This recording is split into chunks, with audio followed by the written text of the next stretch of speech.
Sorry for the interruption. We will continue with the discussion. Okay. It is a suit for damages. It is known as suit for damages or suit for recovery of damages. Okay. Now, when can we file the suit for damages? Suit for recovery of damages. When can we file? When the compensation itself suffices. Suffices means what? It is sufficient. That's enough.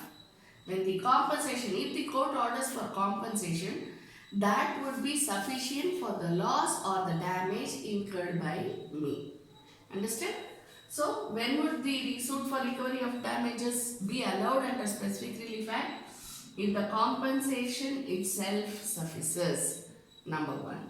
Number two, the loss or damage is determinable. Now, this is very important. See, how will we know whether compensation suffices? We have to know. How do we get to know? When the loss or damage is determinable, automatically we know that the compensation suffices. See, for example, that is what I was just trying to tell you. If there is a movable property would be the best example because the loss or damage is determinable in case of movable property. Okay? So, the loss or damage is determinable in case of movable property and the loss or the damage by itself would be sufficient in order to cover up the loss or damage. In such cases, compensation would be available. Okay. Third one, what we have to keep in mind is the movable property should not be rare. I was just telling you about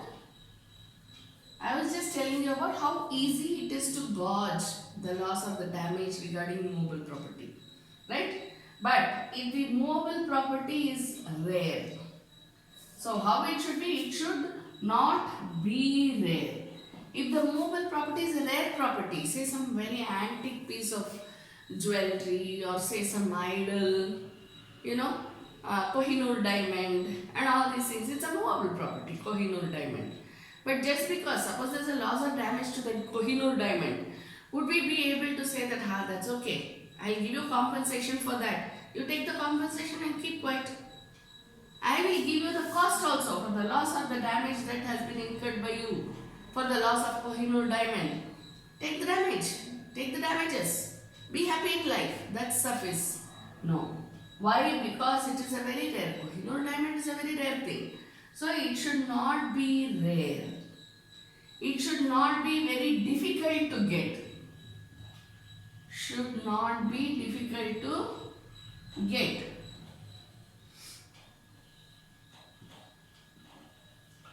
See, for example, certificates. See, these are all everyday examples, If you actually apply your mind, you can get very easy examples which will make you understand the concept that you are preparing for your exam. Okay, we will take for example the certificates. Now certificates, whatever degree certificate or LLB certificate or whatever type of certificate it is, they are also again movable property. Of course it is not movable property, it's a paper, but still the property is a movable property. So if suppose a person loses the certificates, let me not say I or you or anybody. If a person loses a certificate, then probably he can apply to the court saying that I had given it to the college. Okay, I had taken admission into the college and I had given the certificates to the college. They have lost the certificates. Now can the court or you as the court, can you say, oh that's okay, get the duplicate certificate from the university, I'll give you the compensation for that. That would not be that easy to get, right? Loss of certificates is a big thing. Okay. Now, even though it is not difficult to get, it is it's a very different occasion, right? So, there is no contract or there is nothing between this thing. But what it is, it should not be difficult to get. It should not be rare to get. It should not it should not result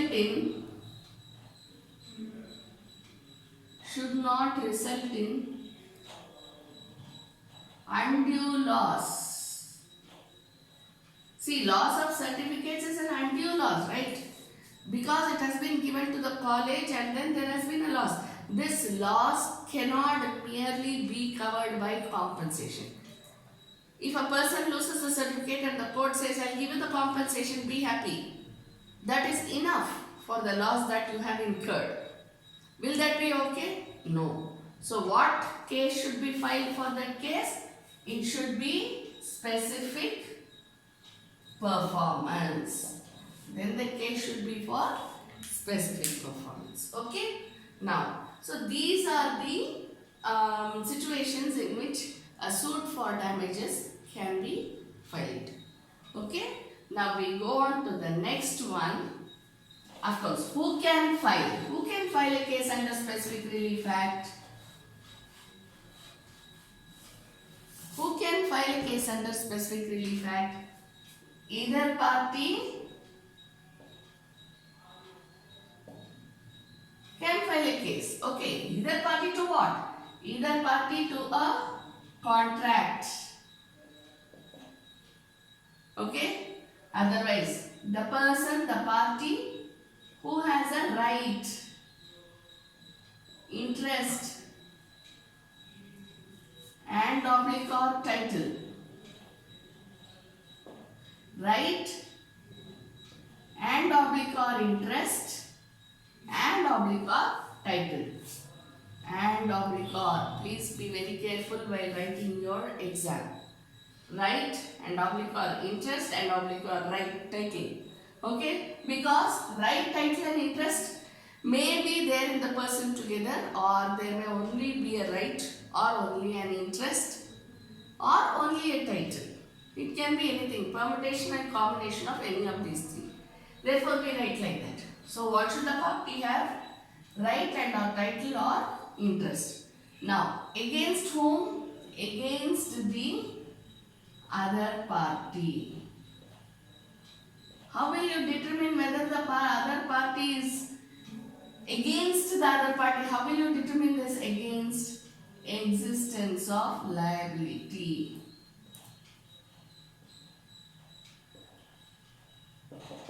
See the common notation, when we say liability, immediately people think of money.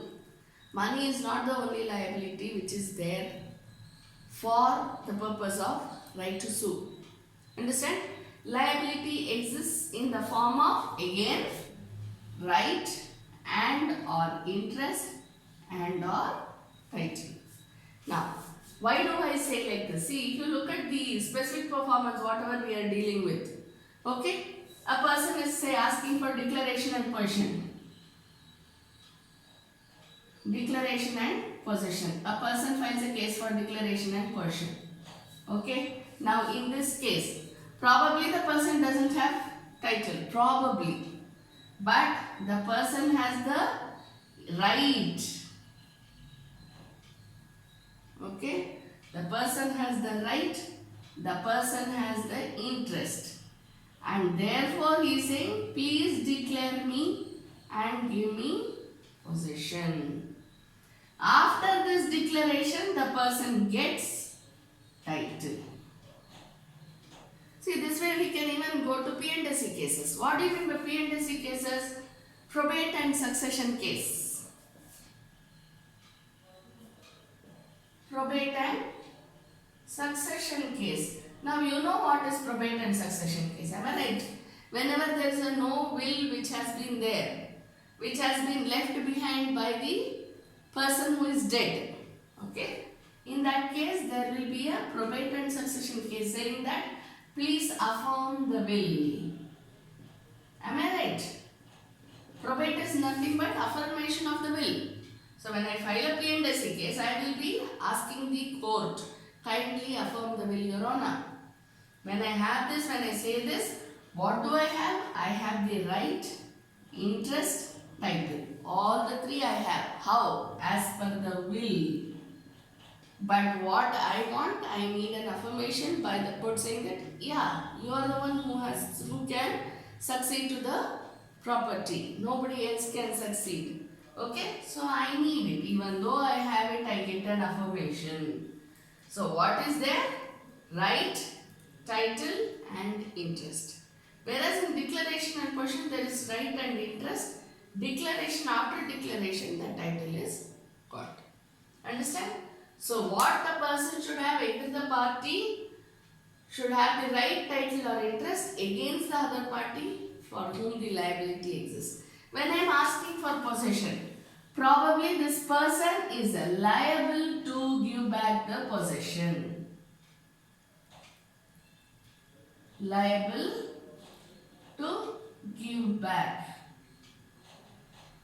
the possession. So now what liability is there? Is this liability for money? No.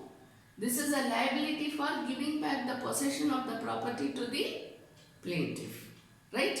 So in this case, the liability which is owed by the defendant is that of giving the repossession, giving back the possession of the property.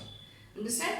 So liability need not always be the money part. So what does this remind you of? This should immediately remind you of the consideration that we read in general contracts. What did consideration say? It can either be monetary or non-monetary. Am I right? That's why when we go to a shop, I ask for a Coca-Cola bottle and I give money. Now what sort of consideration is there? My consideration is money. If the shopkeeper gives me back money, would that be proper? No. What should he give me? Coca-Cola bottle. So what is there? Consideration can be monetary or non-monetary. Here if you go to see, possession is non-monetary in nature. Am I right? It is not monetary. So here the consideration is the liability. And what is the liability? Possession. Possession is non-monetary in nature. Clear? Okay.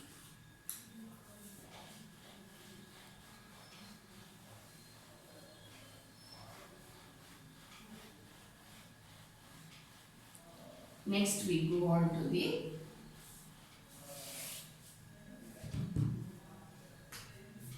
we have dealt with the first one, that is possession. The second one would be specific performance of the contract.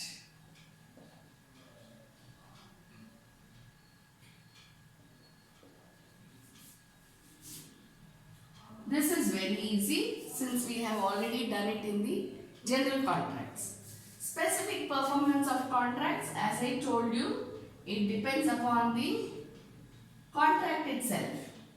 What in contract will you consider when you are looking at specific performance of the contract? The promise,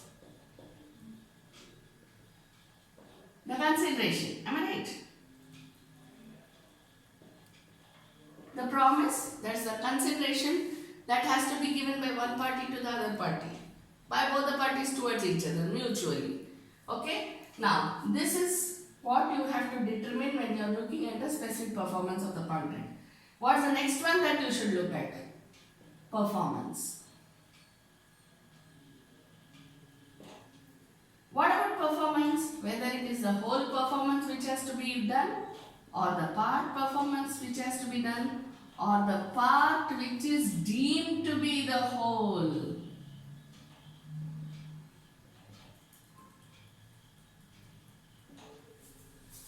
If you look at the video of general contracts, you will understand what I am speaking about.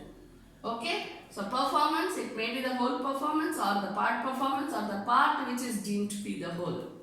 So again, when you have to consider the specific performance case which is there before you, you have to consider what was promised by either party to the other party. And then you have to look at the performance. Okay? And third one, breach. First one is promise, second one is performance, the third one what you have to look up at is breach. See now how I am teaching you, you may not really connect to it. Okay? But you just observe how you are dealing with the cases as a practicing lawyer. Then you will understand what I am trying to tell you. Okay? Third one what you will consider, that is the same way you approach when you are a judge. This is how you approach a case in order to analyze the case. That is what we are doing here. Okay? So third one is breach. Here when you are looking at specific performance, What is the relief paid for? Specific performance. So first you should know what is the promise. Second, you should know how the performance has been done. Third one, what you should see is breach. Breach, whether it is anticipatory or whether it is actual breach. This is what you have to know. Then what you have to see? The remoteness, the distance, am I right? And the extent. When you are talking of the breach, anticipatory or actual, remoteness or extent of damage or loss automatically occurs. But before that, what you should look at is the whether there was any contributory negligence. Contributing factor to the breach. See, when you are talking about whether there was any contributing factor to the breach, what you should also think about is whether the doctrine of frustration. Doctrine of frustration tells you how the breach was caused. Whether the breach was caused by the party himself or whether the breach was caused due to the party who gave the contract or due to any intervening impossibilities, that is the events or the circumstances or happenings, not happenings. There are so many things like that, am I right? So, when you are talking, you can think about all these situations in which the breach was caused. So, when we are talking about the doctrine of frustration, you should think about whether the party himself caused the breach, whether the other party contributed to the breach, whether there were any events or circumstances which led to the breach, and whether those circumstances were within the control of the party or beyond the control of the party. Am I right? So when you are doing within the control of the party, then the breach caused is said to be a breach, proper breach. But if it is due to any causes which is beyond the control of the party who caused the breach, then the level of damages comes down. I am not talking about damage, I am talking about damages. Okay?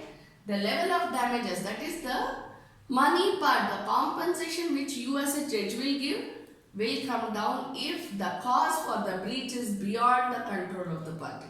Say what we call as act of God. Natural causes. We call them as the act of God or the natural causes. Flood, earthquakes, anything like that, which occurs due to natural causes. Landslides, whirlwinds, anything, storm, you can take anything as an example that will be deemed to be natural causes. Okay, and the second one would be anything which is beyond the control.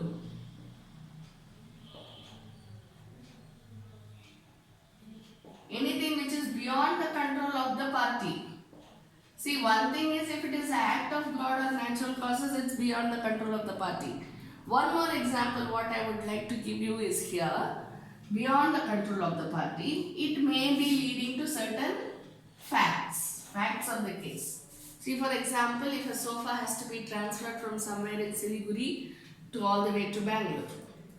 Okay, now in between there is a tire puncture, and the tire puncture happens in a mountainous terrain where you will not find any mechanic or anybody like that.